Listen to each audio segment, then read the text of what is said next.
Federal స్ఫూర్తికి విరుద్ధంగా రాష్ట్రం ఏర్పాటైన తర్వాత 7 మండలాలు మనకి గుంజుకుంటే పార్లమెంట్లో పల్లీకులు ఇస్తారు కానీ ఆ ఎంపీలు ఒక్క మాట కూడా మాట్లాడరు. మనకు 8 రూపాయలు ఇవ్వకపోతే ఆ ఎంపీలు ఒక్క మాట మాట్లాడరు. విభజన హామీలు ఇవ్వకపోతే ఆ బీజేపీ బానిస ఎంపీలు ఒక్క మాట కూడా మాట్లాడరు. అంతేకాకుండా సామాజిక న్యాయం అనేటటువంటి ఒక కాన్సెప్ట్కే బద్ద వ్యతిరేకి భారతీయ జనతా పార్టీ.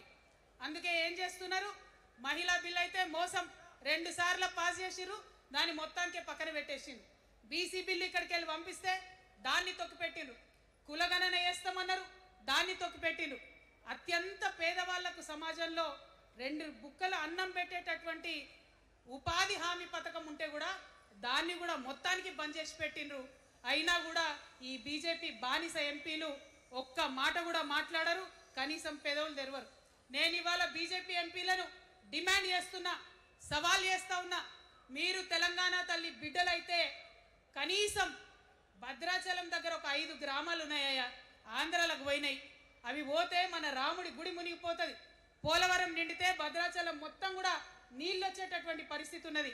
మీకేమన్నా సిగ్గు ఎగ్గు ఉంటే తెలంగాణ తల్లి బిడ్డలైతే 8 మంది బీజేపీ తెలంగాణ ఎంపీలను ఛాలెంజ్ చేసి అడుగుతా ఉన్నా, ఆ 5 గ్రామాలను మీరు వాపస్ తెలంగాణకు పట్టుకరండి. మేం మాట్లాడినాం, జాగృతి నుండి మాట్లాడినాం, ఆంధ్ర వారికి లేఖ రాసినాం, కేంద్రానికి లేఖ రాసినాం. మరి మీరేం చేస్తున్నారయ్యా? రాముడి గుడి ఇక్కడ భద్రాచలం రాముడు కాదా? ఆయన గుడి మునిగిపోయినా మీరు మాట్లాడరా? నేను సవాల్ చేస్తా ఉన్నా భారతీయ జనతా పార్టీ ఎంపీలకు, ఖచ్చితంగా మీరు 5 గ్రామాలను తెలంగాణకు తీసుకురావాలి. ఇక బీఆర్ఎస్ పార్టీ ఉంది, ఇంకో పార్టీ. ఏముంది ఆ పార్టీలో? మొట్టమొదటి ప్రభుత్వం వచ్చింది, తొట్టతల్లి ముఖ్యమంత్రి గారు అయినరు. మంచి సాలు తీయాల్సి ఉండే, అది సామాజిక న్యాయానికి కావచ్చు, ఒక ప్రణాళిక కావచ్చు.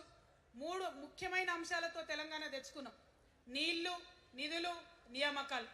ఏం చేసింది బీఆర్ఎస్ పార్టీ? నీళ్ల కోసం 10 సంవత్సరాలలో 1,89,000 కోట్ల రూపాయలు ఖర్చు పెట్టింది. 1,89,000 కోట్ల రూపాయలు ఖర్చు పెట్టి ఎన్ని ఎకరాలకు నీళ్ళు ఇచ్చిందంటే 14 లక్షల ఎకరాలకు నీళ్ళు ఇచ్చింది. అందులో 2 పెద్ద ప్రాజెక్టులు, ఒకటి పాలమూరు, ఇంకోటి కాళేశ్వరం. ఆ రెండింటికి కలిపి 1,21,000 రూపాయలు ఖర్చు పెట్టింది. ఎన్నిటికి నీళ్ళు ఇచ్చిరాయా? ఎన్ని ఎకరాలకంటే 1,00,000 ఎకరాలకు నీళ్ళు ఇచ్చిరు. ఈ మాట బాధతో చెప్తున్నా.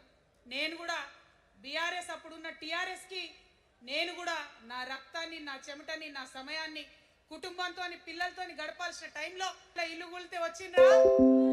రైతులకు వర్ష బీభత్సమై మొత్తం పొలాలు మునిగిపోతే వచ్చిండ్రా?